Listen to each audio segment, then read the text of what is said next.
دوستان عزیزم، درود و مهر. امیدوارم هر کجا این دنیا هستین حال دلتون عالی باشه. همیسه بادمجون یه آش و سوپ جنوبیه که در عین سادگی یه طعم لواشک‌طور داره. اگه ذائقتون این سمتیه بهتون پیشنهاد میکنم که حتما درستش کنید.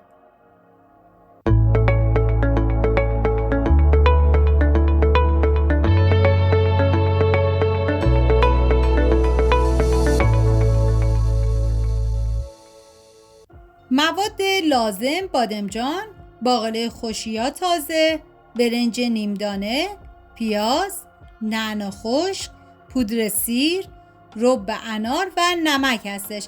من اندازه‌های دقیقم داخل دیسکریپشن براتون نوشتم. پیاز رو به صورت درشت ما کاملا خوردش میکنیم و نیازی نیست که پیاز خیلی ریز بکنید. بادمجونا رو پوست گرفته و درشت خوردشون کنید و به هر روشی که راحت هستید تلخی بادمجون رو بگیرید و این همیسه بادمجون رو حتما درست کنید که مطمئنم عاشق طعمش میشید. و حالا برنج نیمدونه رو من میریزم داخل قابلمه و بعد از اون باقالی تازه رو بهش اضافه میکنم. اگر شما باقالی تازه نداشتید، باقالی خشک و 24 ساعت قبل حتما خیسش کنید و بعد به غذا اضافه بکنید. پیاز رو میریزم داخل قابلمه و حالا آب اضافه میکنم و میذارم تا کاملا بپزه. فقط یه نکته خیلی مهم این که همیسه بادمجون نباید آبدار باشه، پس از آب زیادی استفاده نکنید. و حالا من میذارم تا کاملا بپزه. بعد از اینکه برنج کاملا پخت باید بهش بادمجون رو اضافه بکنیم که من بادمجونا رو به برنج اضافه میکنم و یه هم میزنم تا کاملا با هم دیگه مخلوط بشه. ببینید چون این غذا برنج داره و برنج ته نگیره باید چندین مرتبه حتما غذا رو هم بزنید. و حالا نمک و پودر سیر رو بهش اضافه میکنم که به هیچ عنوان پودر سیر رو برای این غذا هضم نکنید که طعم غذا رو بی نهایت خوشمزه میکنه. و بعد از اینکه همه مواد رو اضافه کردم هم میزنم تا کاملا با هم دیگه مخلوط بشن و میذارم دیگه تا کاملا بپزه.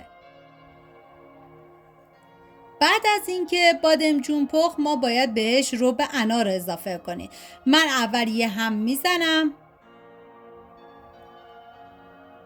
و بعد رب انار رو بهش اضافه میکنم. ببینید من از رب انار ملس استفاده کردم که طعمش رو بی نهایت خوشمزه کرده بود و به شما پیشنهاد میکنم که حتما از رب انار ملس استفاده بکنید.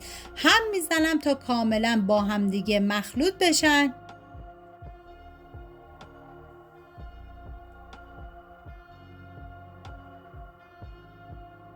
و حالا با بلندر کاملا لهشون میکنم. ببینید وقتی که دیگه کاملا موادتون رو با بلندر له کردید باید بذارید با حرارت کم به مدت 25 دقیقه غذاتون کاملا جا بیفته و بعد از اون دیگه این همیسه بادمجون خوشمزه ما آماده است. امیدوارم از این ویدیو خوشتون اومده باشه و این همیسه بادمجون خوشمزه رو درست کنید در کنار عزیزانتون از خوردنش لذت ببرید. اینم از همیسه بادمجون خوشمزه ما و بعد از اون با پیاز چیپسی و نعنا خوش میتونید تزیینش کنید. مرسی که مثل همیشه تا آخر این ویدیو همراه من بودید. تا درودی دیگر، بدرود.